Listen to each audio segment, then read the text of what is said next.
નમસ્કાર, આપ જોઈ રહ્યા છો નેશન પ્લસ ન્યૂઝ. હું છું આપની સાથે હેતલ ભગત. આજે 10મો આંતરરાષ્ટ્રીય યોગ દિવસની સમગ્ર ભારતભરમાં ઉજવણી કરવામાં આવી રહી છે.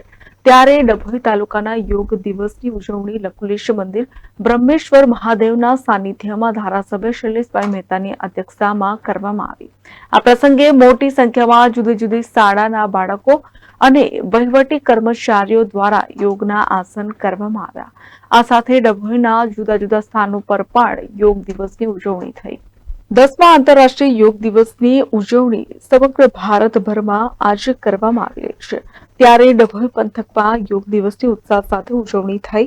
તાલુકાના કાયાવરોહણ ખાતે આવેલ બ્રહ્મેશ્વર મહાદેવ મંદિર લકુલેશ ધામ યોગ ક્ષેત્ર ખાતે ધારાસભ્ય શૈલેષ મહેતાની અધ્યક્ષતામાં અને મામલતદાર ડીવી ગામિત સહિત વહીવટી કર્મચારીઓની હાજરીમાં ગુજરાત રાજ્ય યોગ બોર્ડના ડભોઈ આસિસ્ટન્ટ કોચ ગૌરી કે ભટ્ટ અને લકુલેશ મંદિરના સંન્યાસી મુક્તાનંદ સ્વામી દ્વારા યોગનું મહત્વ સમજાવતા સાથે જુદા જુદા આસન કરવામાં આવ્યા. આ સાથે ડભોઈ ઐતિહાસિક હીરા ભાગોળ ખાતે ડભોઈ નગરપાલિકા ચીફ ઓફિસર જયકિશન તડવી અને પ્રમુખ બિરેન શાહ, પાલિકા સદસ્યો અને કર્મચારીઓ દ્વારા યોગ કરવામાં આવ્યો. Dabhoi additional and sessions court તેમજ સિવિલ કોર્ટ પરિસર ખાતે પણ વિશ્વ યોગ દિવસની ઉજવણી કરવામાં આવી, જેમાં મોટી સંખ્યામાં વકીલ મંડળ સહિત જજ જોડાયા હતા. તો ડભોઈ પોલીસ વિભાગ દ્વારા ડીવાયએસપી આકાશ પટેલ, પીઆઈ એસ.જે. વાઘેલા સહિત તમામ પીએસઆઈ અને પોલીસ જવાનો અને હોમગાર્ડ્સ અને જીઆરડી જવાનો દ્વારા પટેલવાડી ખાતે યોગ દિવસની ઉજવણી કરવામાં આવી. ડભોઈ પંથકના જુદા જુદા સ્થાનોએ આજે 10મા આંતરરાષ્ટ્રીય યોગ દિવસની ઉજવણી કરવામાં આવી. આજનો દિવસ 21 જૂન વિશ્વ યોગ દિવસ તરીકે ઓળખાય છે.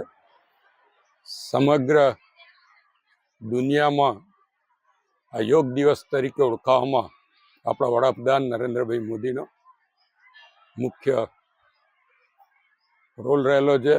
ત્યારે આજના દિવસ આજે કાયાવરોહણ શ્રી બ્રહ્મેશ્વર યોગ મંદિર ખાતે લકુલેશ મહાદેવના સાનિધ્યમાં ડભોઈના તાલુકા કક્ષાના યોગનું આયોજન કરવામાં આવ્યું હતું.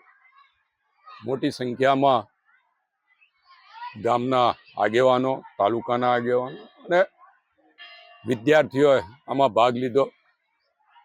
મુનિશ્રી દ્વારા આ યોગ કરાવવામાં આવ્યા. યોગનું મહત્ત્વ સમજાવવામાં આવ્યું. આપણી પ્રાચીન સંસ્કૃતિમાં યોગનું મહત્ત્વ બતાવેલું છે. આપણા ચારેય વેદોમાં પણ યોગ બાબતે વિસ્તૃત વર્ણન કરેલું છે. યોગ દ્વારા એકાગ્રતા સાથે જ શરીર અને મનમાં આવતા વિકારોનો નાશ થાય છે. રોજે રોજ આપણી દિનચર્યામાં યોગને વણી લેવું એ આપણા સ્વાસ્થ્ય માટે પણ ખૂબ જરૂરી છે.